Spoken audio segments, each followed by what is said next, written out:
Come on, Barbie, let's go party. Yeah, come on, Barbie, let's go party.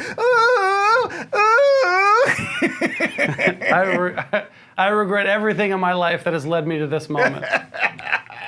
Was that cool?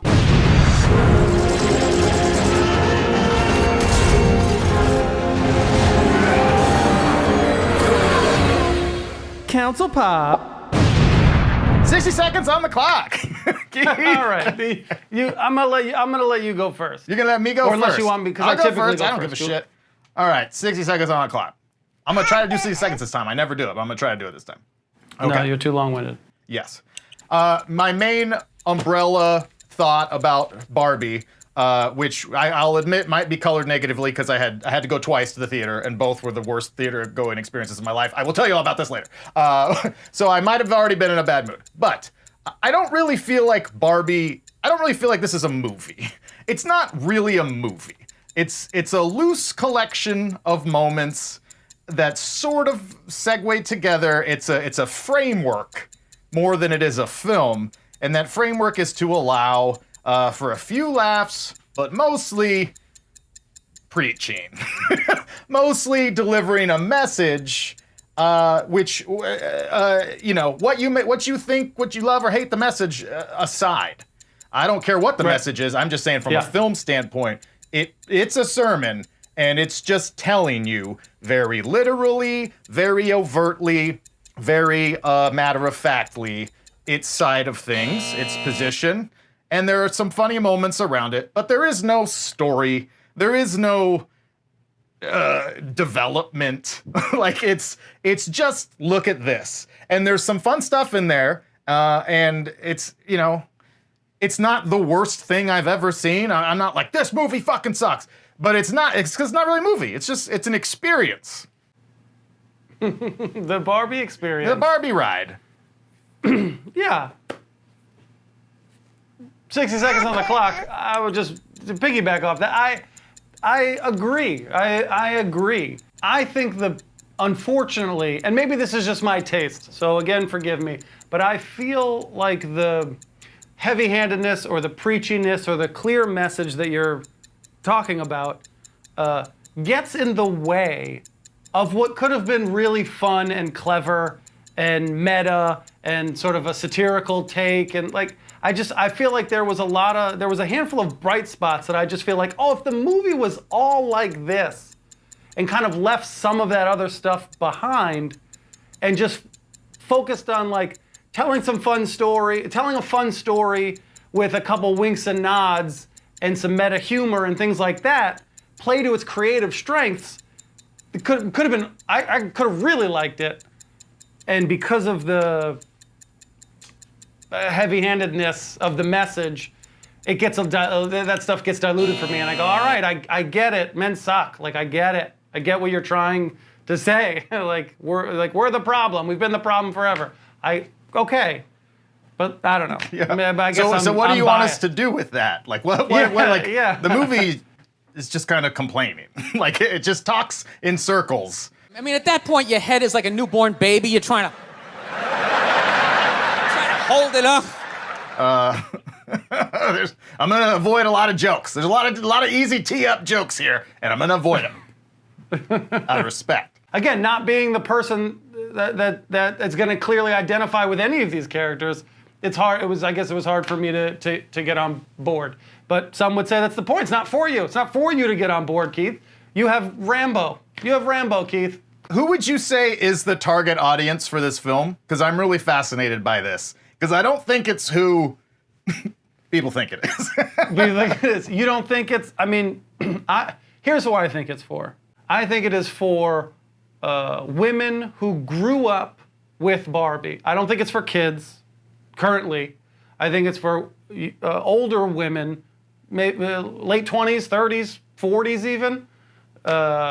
Maybe even older, because Barbie's been around for a long time.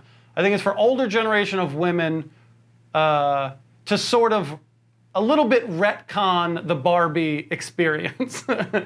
That it was so sort of frowned upon, like the tween, I think they call her, the teenager girl who sort of just lays it out again, like, you are the problem. Yeah. You're the Spoken like a true middle schooler. Very believable dialogue. Mom, are you really gonna let Barbie take you and your tween daughter to an imaginary land? Yes. I think it's for that group of people. That's who I think the movie is talking to, who want to just say, we acknowledge that maybe we didn't go about this right the first time, so we'll kind of wink and nod with you and acknowledge it, but now look how far we've come. That's who I think this movie is for girls who've grown up on Barbie and now want to feel a little bit better about liking Barbie. Yeah, I agree. I mean, I'm surprised, I think, because of the marketing and the overall just push, the hype around this movie, and you would think that a Barbie film coming out would be, if not child-focused, like teenager-focused. And I don't know what this movie offers for today's teenager audience. I think this movie is for, at minimum, women 35 years and older, past their prime in Don Lemon's views. Sorry, when a woman is considered to be in her prime in her 20s and 30s and maybe 40s. What are you talking? Wait. We're going for it in this episode, apparently.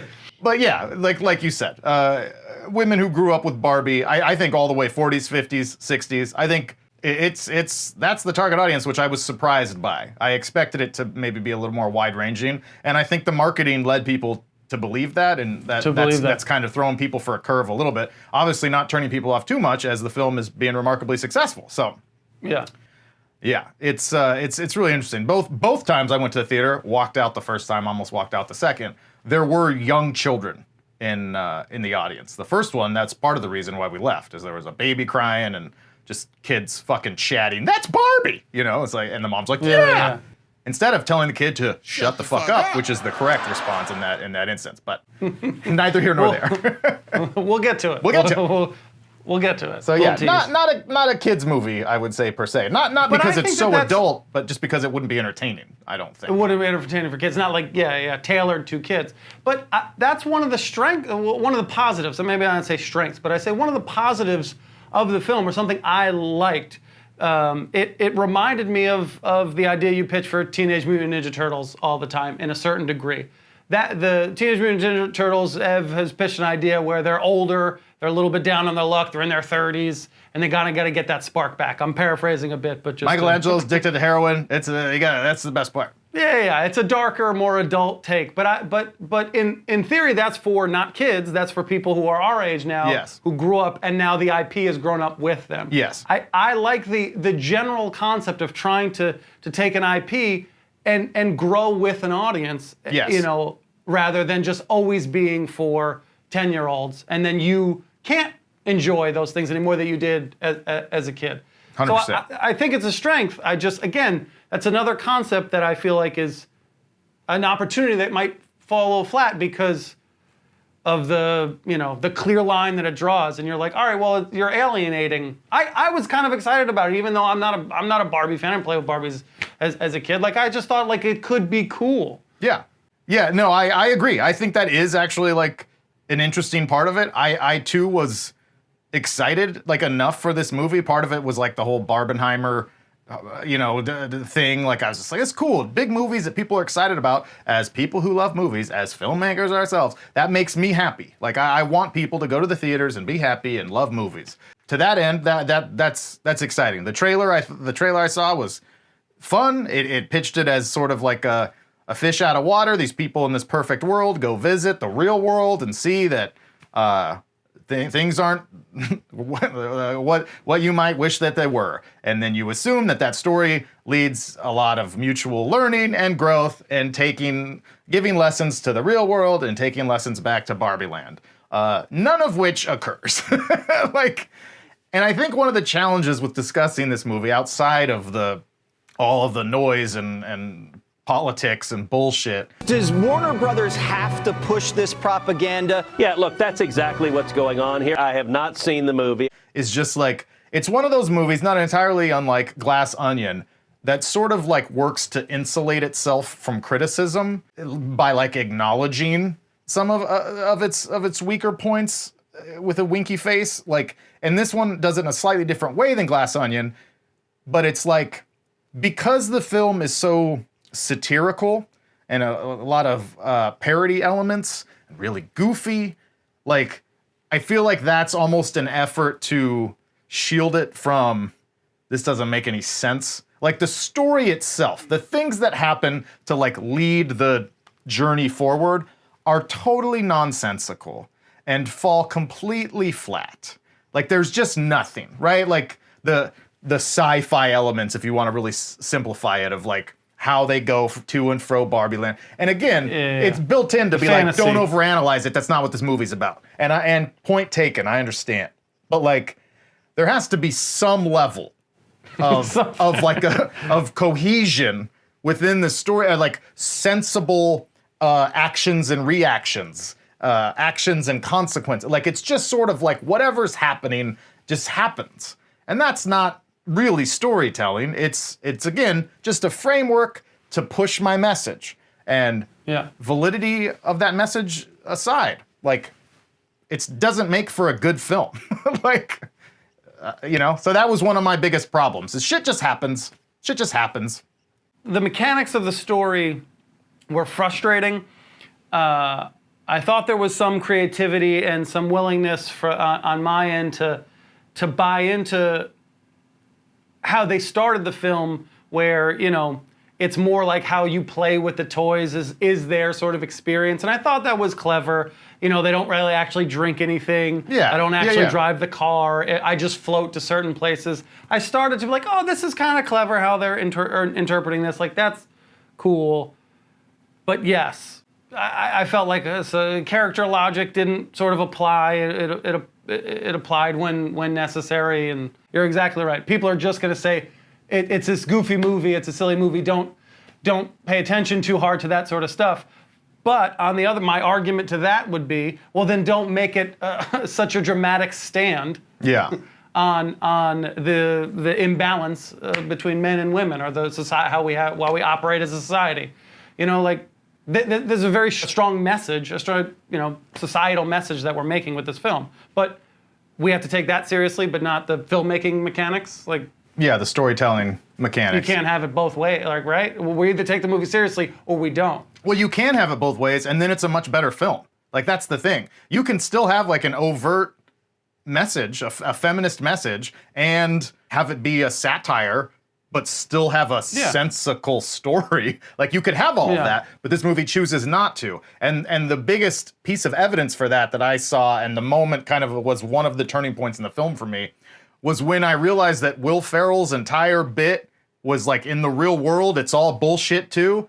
Like, the fucking choking level of camp that is Barbie Land. Like, I'm not great with camp, and even though I know it's very self-aware, and I enjoyed the opening sequence, and I get what Barbie Land is, and okay, for 15 or 20 minutes, I'm getting, it's wearing a little thin, this fucking plastic smile bullshit.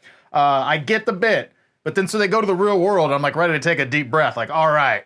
And then the real world is so over the top and campy and completely unrealistic too, to like played to a extreme degree. It's not just like kind of. It's not real life. So the real world isn't even real either. So now you're saying the stakes don't matter at all. So now there is going to be no realistic overlap to this story. So as soon as I realized that, I was like, ah, shit. Okay, so this whole movie is just going to be like nothing. And then also, that's the ultimate insulation of against criticism, because no, the whole thing's goofy. The whole thing is fun and not meant to be taken seriously. What's meant to be taken seriously is the message that we're gonna plaster to your face. I know, but can you just cherry pick like that? Like, either we take it seriously, or we don't. I don't like how you can, like, that just seems, well, we can't have a discussion about not you and I, but just generally, if you just like, well, don't worry about that stuff. You have to worry about this stuff. Well, it all matters or it doesn't matter, in my opinion. Yeah, well, I think the message can come through loud and clear, and would land much more impactfully if the film was able to bring people along for the ride of the film more. You know what I mean? Like, oh, this movie is entertaining me. I'm being drawn into it. The movie is just kind of shouting at you.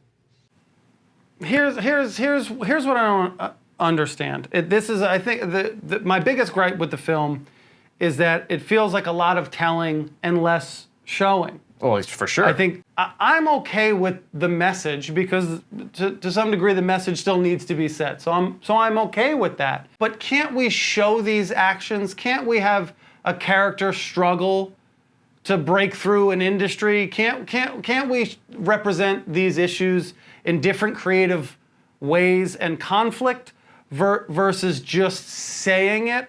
The biggest example is the beginning of the third act, where America Ferrera. Yeah. Ferrera just goes on the tangent of how difficult it is to be a woman.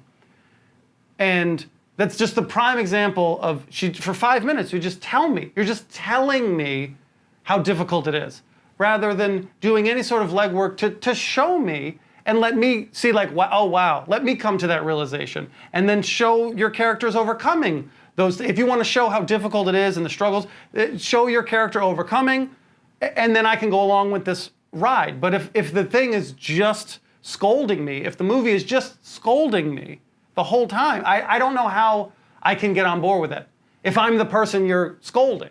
Well, people watching right now are probably screaming at the TV that feel oppositely of you. That, like, of course, you need to be yelled at. This message needs to be yelled at men who don't recognize all of these paradoxes that women have to navigate every day in everyday life. You're not picking up on it when we're being subtle about it, so the time for subtlety is over.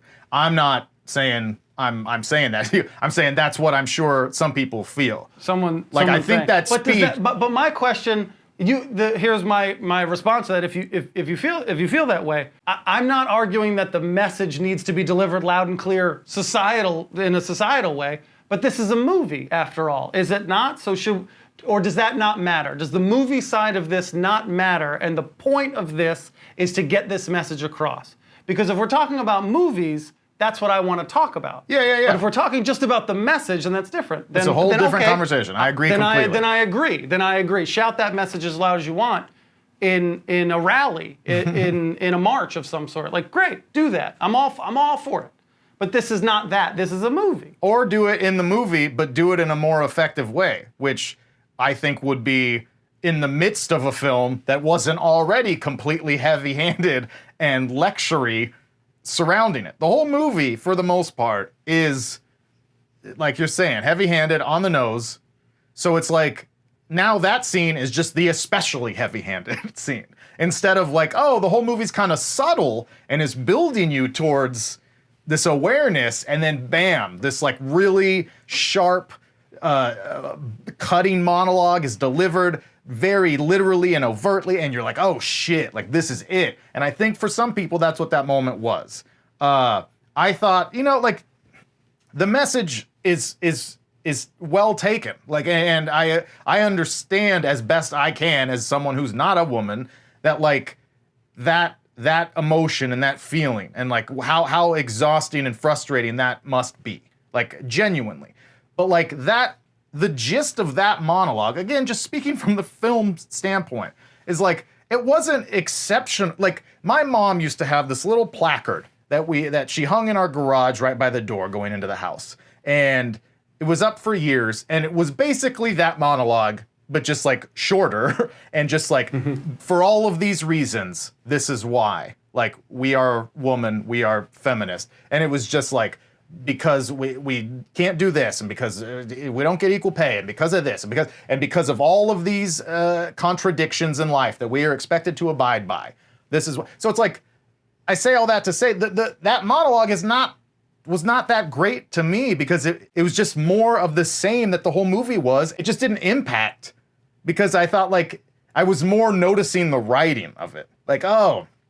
And also, America Ferrera, that character, what the fuck? We don't care about any of these characters. If there's no, like, character development, and that's just this person that's been thrust into the movie that is shoehorned in some backstory with her daughter for 2 10-second flashback sequences, and, oh, she's going through some depression as she approaches middle age, and because we don't really know anything, it doesn't mean as much. You know what I mean? Like, it's fine if it was meaningful and impactful to you, but in terms of the film, like, it just doesn't do the work. It doesn't do the work to get you there.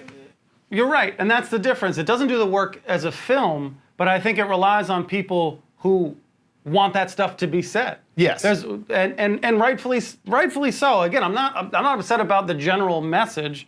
I'm upset about the film not doing the work that I think a film would need to do to make that as impactful as possible. I think if you know your audience wants to hear those and you say those words, it's a great movie. Yeah. Because that emotion is already built in. That legwork is already done for you. It's like coming to see someone do their catchphrase. Ay, caramba! Idly-ho. Excellent. You know, Jaleel White saying, "Did I do that?" We're just here to hear you say it, buddy. Did I do that? Just say it, and then they go, "Did I do that?" It doesn't matter. It came out of nowhere. Yeah. Hey, we did it. I love that guy. He's so funny. That's kind of what that. It's pandering. It's like. pandering. Yeah, it's unfortunate. It's unfortunate. I don't know. I just think there's a better way to kind of show me, don't tell me. That's the best way I can describe it. Like, just show the things you want to embody. Yeah, through an engrossing story with developed characters. Yeah. Here's. Can I ask you a question? Here's another big issue I had just with the film in general. Does Barbie herself, the main Barbie, does she have an arc? Does she have? Does she gets a grow? vagina, Keith. That's the arc. Is that No vagina. That's a big. It's a big journey. It's a big thing. It's a big thing. Well, depending. This is my vagina? Huge. I feel like in the climax of the film, the young girl sort of pointed it out what I was thinking at the time too. She's like, "But what about Barbie? What's the end of her story?" She says some line, something like that too, and I just thought, like, yeah, what happened? Well, I think the bigger issue is, just to build off of that, is nothing happens. There's no change to anything. Like, there's nobody in the real world changes, no one learns and grows, and then in Barbie Land, there's a little bit of like, maybe we need to develop our own identities more. Ken, maybe we shouldn't be Barbie and Ken. I'll just be Barbie, you be Ken. And that's as far as the growth is. That's the arc. So is that the theme of the film? Is another question I wanted. Like, what is the message that women can be, or maybe just anybody? Because you're right. Because Ken too. Like I'm my own person, and that's enough. Is that the message of the film? I honestly don't know. I mean, I think it's like, obviously, like, feminism is the message, but like the slightly more dialed in message is, I think, has to do with like her requesting an ordinary Barbie. Can there just be an ordinary Barbie who just wants to wear a cute top and, you know, like sit on the couch all day? And like, yeah, women can be whatever they want, even if they don't want to be anything, even if they don't know what they want to be, like trying to take it all another level forward, like no pressure at all. Barbie can be anything. She can be an astronaut. She can be the president. She can also just be a mom who doesn't want to do anything or not know what she wants to, like, it's just trying to build off of that and ultimately sell more dolls. So, I mean, not to be cynical, but that's all part of it too. So you gotta sell those dolls. the third act for me got so like out there and I just didn't, like, I just got kind of bored. I was just kind of like, oh, Jesus. Like, I loved the Ken musical number, and I thought in the middle of that, I was like, this is so weird, and I love how weird it is. Like, I love that this movie is bringing people to the theaters, and they're watching a movie that is, saying a nice thing about this movie, that is unlike a lot of things. It's very weird, and it's very big swing, and I like that. I'm happy they did that. I'm happy this isn't just this stereotypical Barbie goes on an adventure movie. The Barbie movie could be so stupid and lame. And instead they made this weird, wild, like, feminist statement for adults. Like, that's great. Great job. But like, the movie sucks.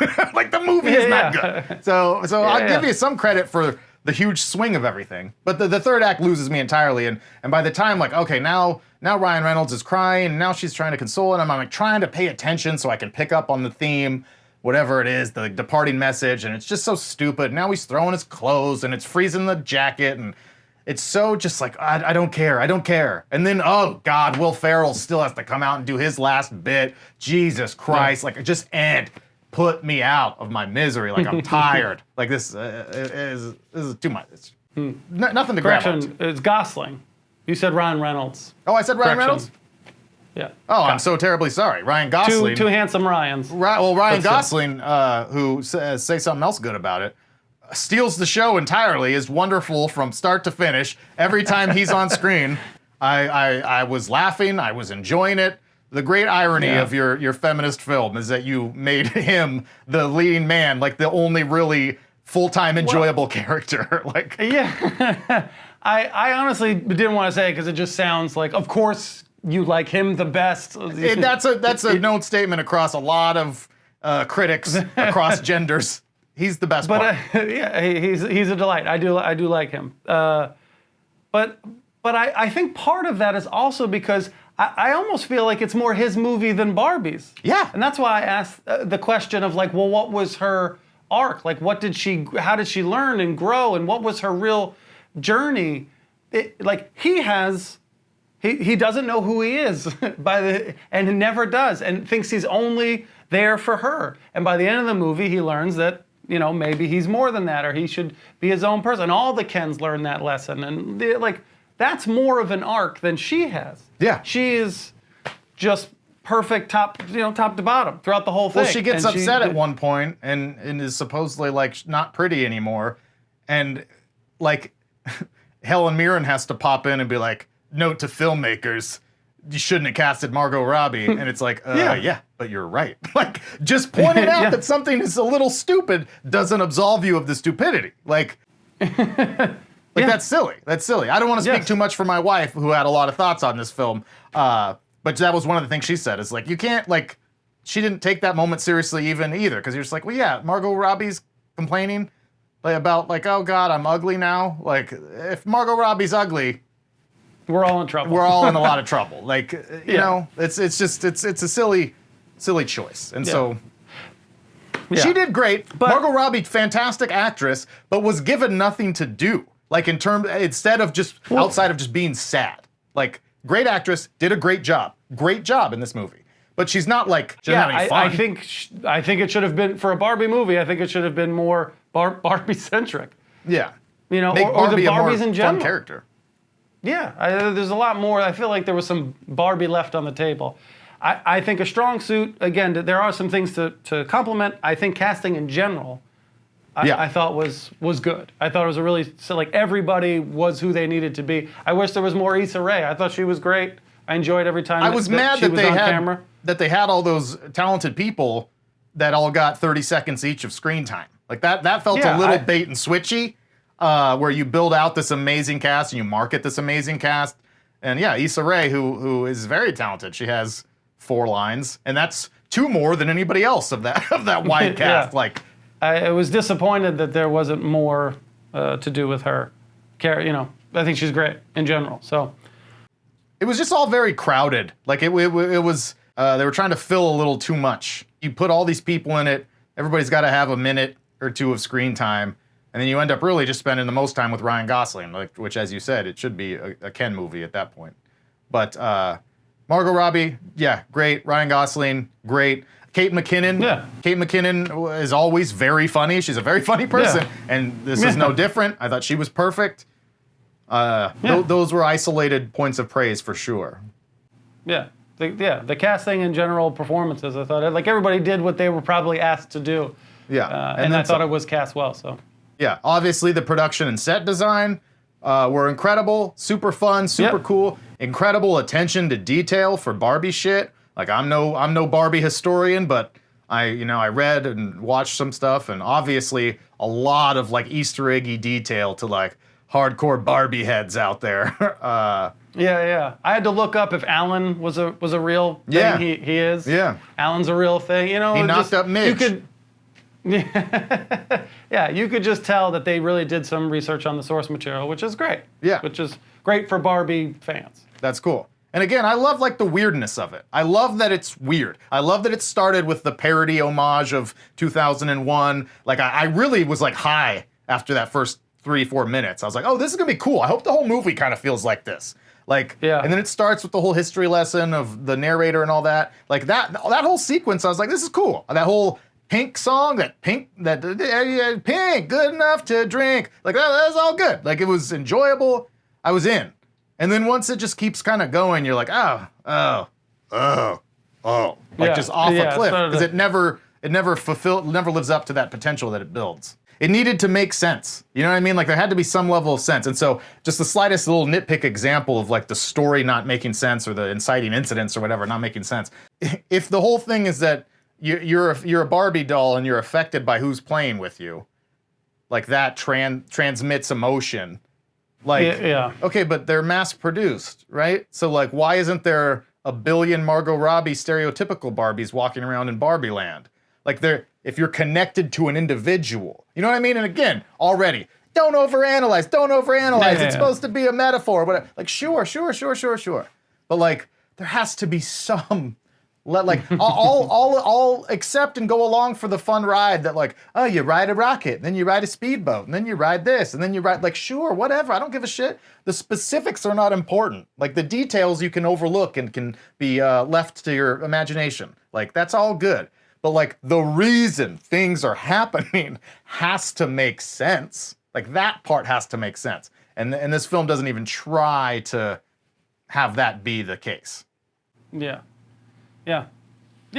I didn't like this is a I feel like a very nitpicky thing, but it bothered me when Will Ferrell when it was a Will Ferrell line, but when Ken starts to take over and like there's a Ken movie coming out and Ken dolls are flying off the shelves or something like that, but it's doing well. Like all this stuff is making money. But Will Ferrell is like, no, we have to stop them. But if he's the head of Mattel, I know that they don't care. We're in the real world still. Like he's supposed to be a real person who's a real CEO of a company. He would never try and stop that. He would be like, great, how do we mass produce more of this? He would be helping it rather than trying to stop it. And he gives some bullshit line about, like, no, when I was a kid, I always loved Barbies or something like that. That just seems so remember that. so out of character and so just like, oh, then what is he? Then what is Will Ferrell? Like, what is his character? I didn't really understand the point of him at that point. Yeah, it's a shame that the funny thing to me about this is that like there's a like the weakest part of this film is the writing.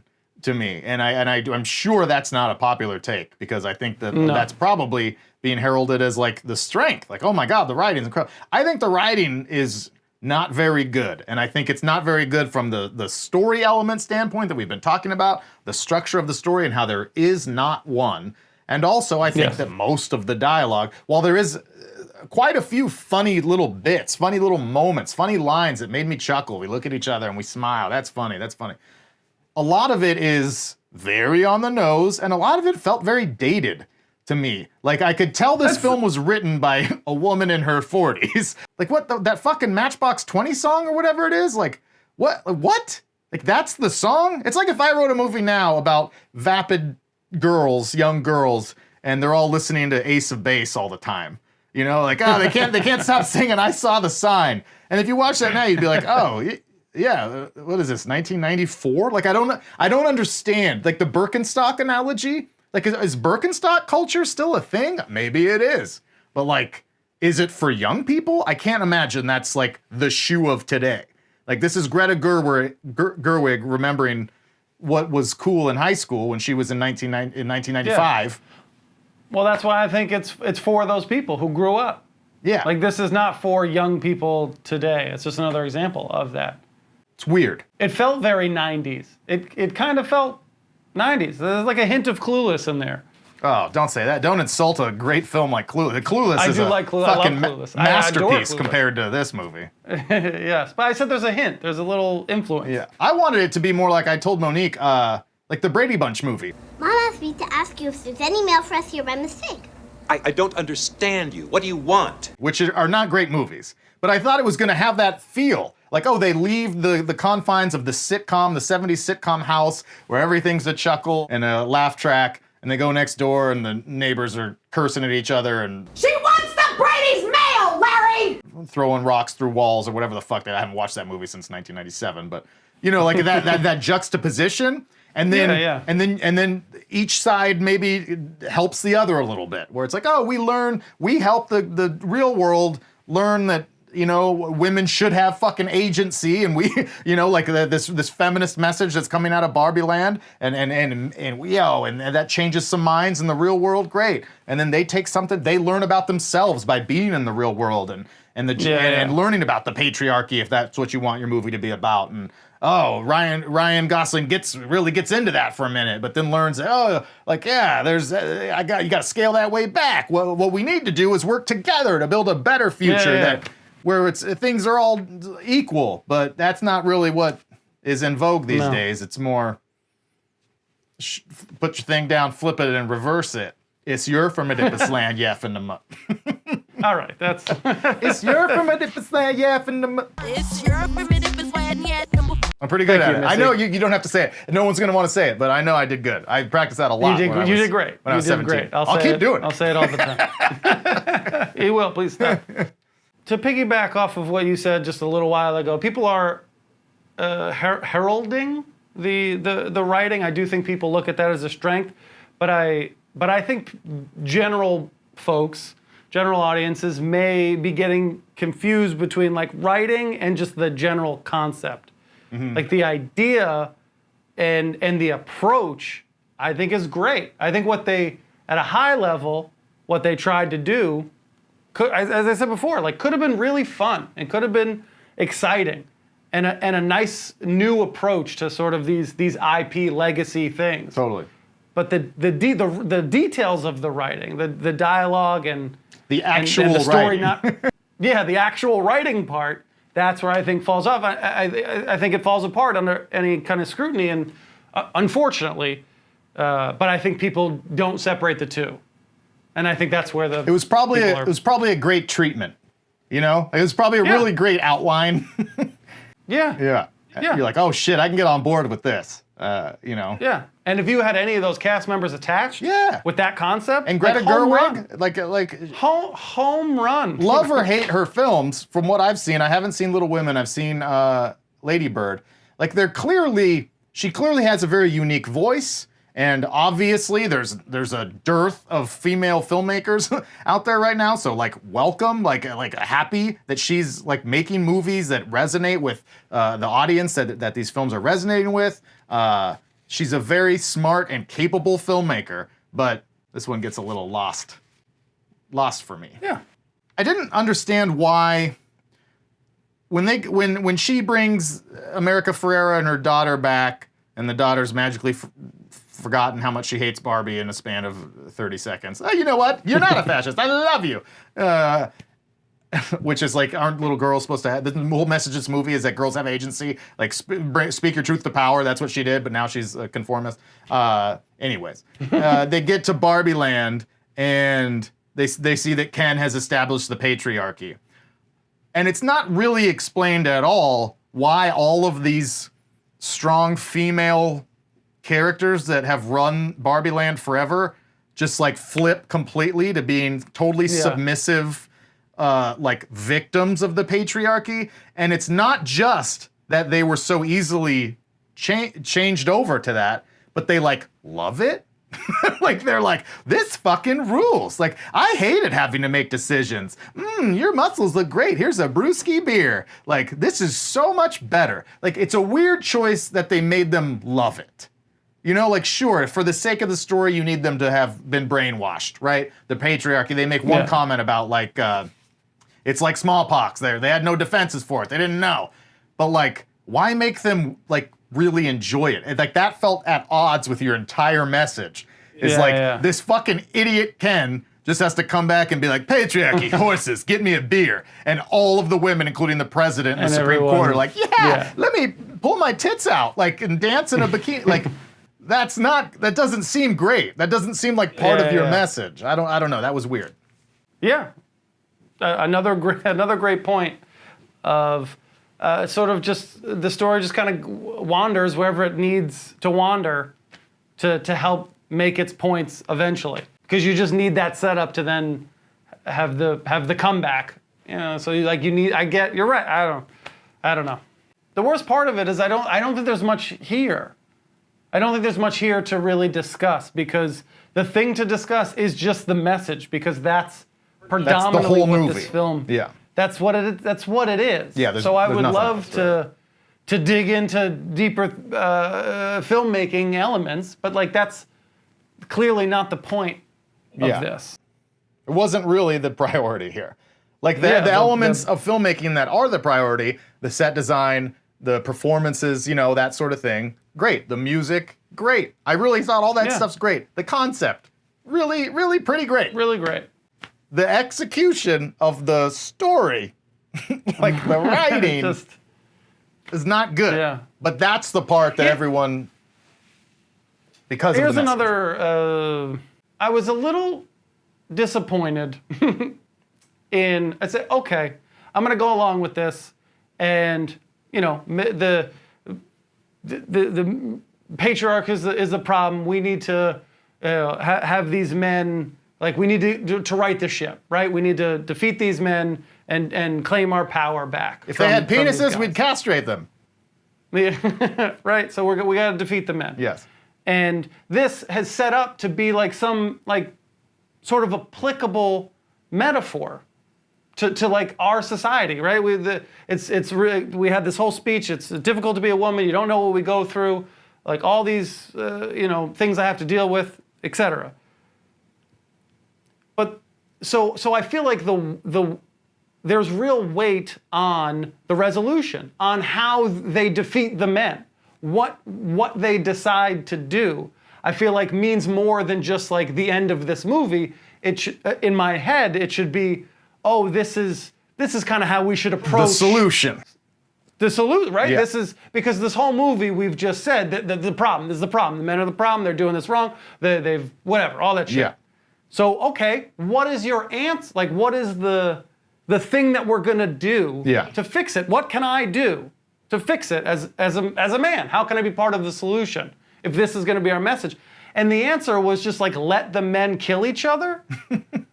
Like that was the big idea. Like that's the thing. Just like let the men be stupid men and fight each other and try and let their egos burn their society to the ground, and we'll just pick up the pieces and be fine without them.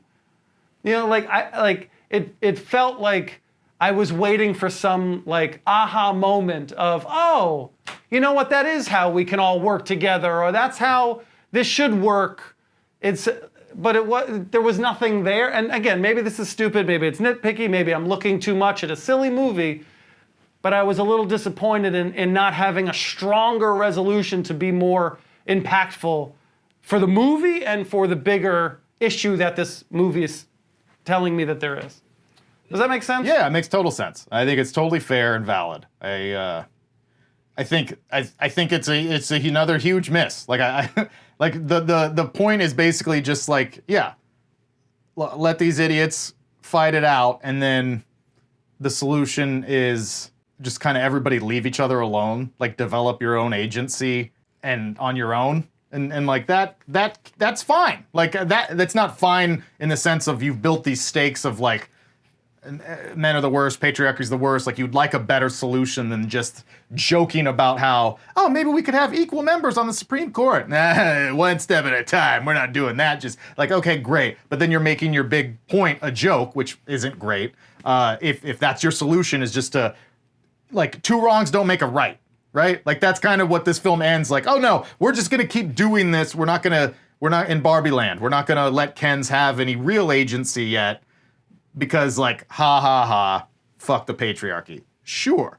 But that after spending 2 hours like trying to position your story or your message on like a higher, more important level to just be like, fuck you, we're doing it for girls.